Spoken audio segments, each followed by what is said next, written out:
This video is brought to you by Insta360.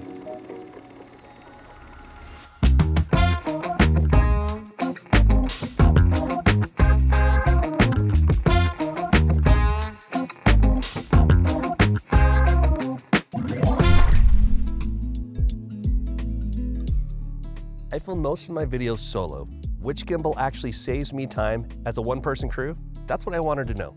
Because usually it's just me and a tripod running into frame, and hoping my head isn't being cropped out. So I tested DJI's Osmo Mobile 7P against Insta360's Flow 2 Pro. Both stabilize your shots, but the Flow 2 Pro has something unique. Apple's DockKit built in. That means your iPhone can track you in the camera app itself and in hundreds of other apps. It's one less accessory to worry about, and that's a real time saver. And setup's pretty quick on the Flow 2 Pro. I'll pull this up with this MagSafe adapter. I put it on the back of my iPhone. I snap this on. On iPhone 13 Pro or newer, it's basically instant. Android works too, though some of the advanced features are iPhone first.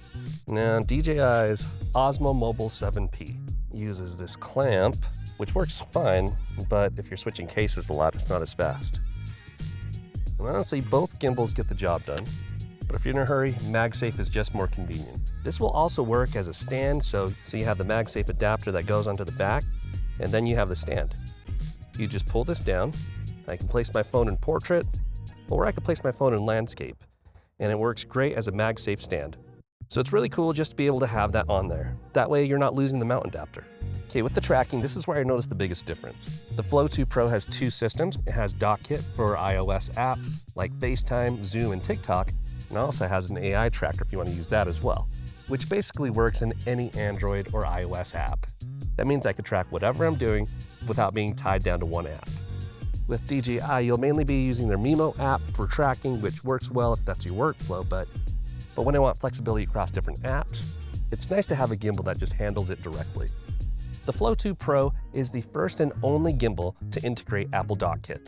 It's easy pairing. All you do is you just tap your phone on here, and you see it says tracking dock, locate your accessory, and now it says Insta360 Flow 2 Pro. I connect, configuring accessory for the first time. This may take a few moments. So what this does for me is this allows me to use almost every app that I have with the gimbal. I'm not just locked into using Insta360's app. So I'll hit done, and I'm ready to go. So I'll show you some examples here.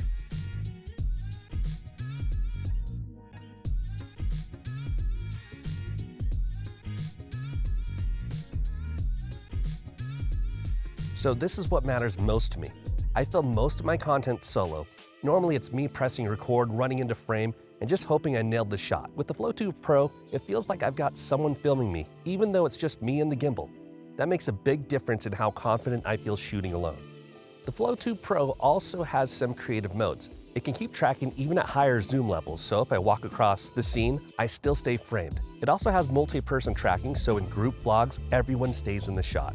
And it can do 360-degree pan or tilt moves for cinematic effects. I'm going to do this, and I see the light flashing, letting me know that it's going, and then the ring on the gimbal itself is gonna start glowing green to let me know that it's tracking. But as I walk around, it does know to track me and to zoom in and out, and that's how awesome ActiveTrack zoom is. I'll even go behind this tree right here, see if it still catches me.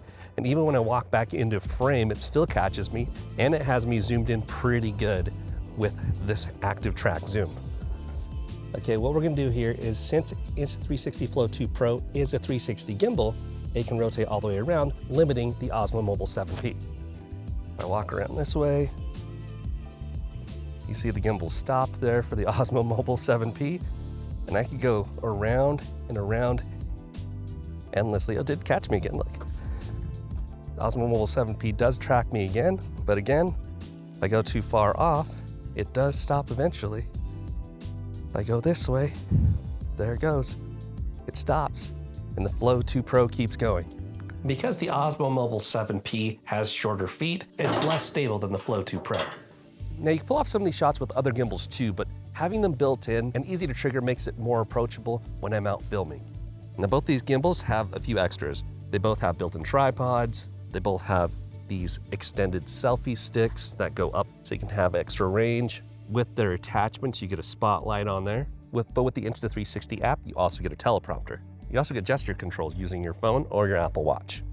Again, these are things that can set up with other gear too, but I found them convenient to have them already integrated into one gimbal, especially the spotlight. Being able to switch between warm and cool tones to match the scene saves me in darker setups. So how does it play out in real life? For travel vlogs, the Flow 2 Pro keeps me framed while walking through the city. For sports, it keeps up when I'm biking or running. And at home, I can set it down and let it follow the kids or the dog. And even on Zoom calls, I don't have to adjust my laptop or lean side to stay centered. That's why I use a gimbal in the first place. It smooths out the workflow and keeps me in the frame so I can focus on what I'm doing. At the end of the day, both the DJI Osmo Mobile 7P and the Insta360 Flow 2 Pro stabilize your footage. But for me as a solo creator, the Flow 2 Pro's DockKit, AI tracking, and built-in tools have saved me time and frustration. That's my take, but I'd love to know what you think. Which gimbal would make your life easier? Let me know in the comments, and thanks for watching.